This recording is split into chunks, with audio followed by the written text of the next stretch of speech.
In the chilly autumn of 1971, Roger and Carolyn Perron thought they had found their dream home, a massive, isolated 18th century farmhouse in Harrisville, Rhode Island.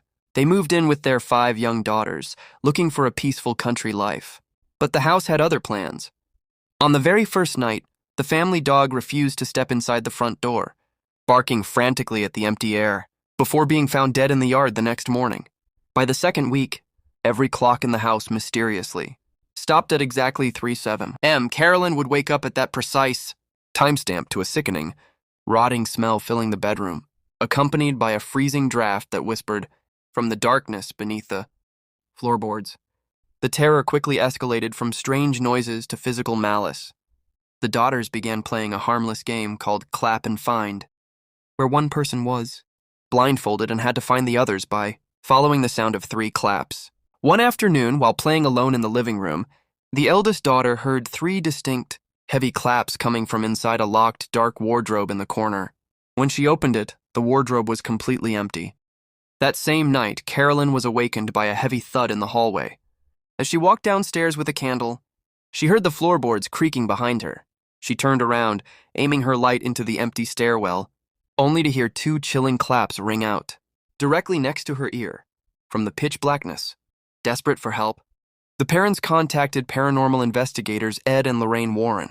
Lorraine, a gifted clairvoyant, immediately felt a crushing, demonic presence the moment she crossed the threshold. The house was haunted by Bathsheba Sherman, a 19th century witch who had sacrificed her own child to the devil before hanging herself from the giant backyard tree. Bathsheba's spirit didn't just want to scare the family. She wanted possession. During a terrifying thunderstorm, Carolyn's eyes turned pitch black as her body went completely rigid. Strung up by invisible forces, she was violently thrown against the ceiling before a deep, guttural, demonic voice tore from her throat, screaming, "She's mine now!"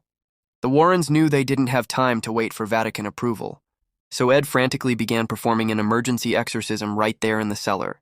The air turned ice cold as furniture flew across the room and the floorboards cracked under the demonic rage. With one final agonizing scream, the entity was ripped out of Carolyn's body, leaving her gasping on the floor as the oppressive weight lifted from the house.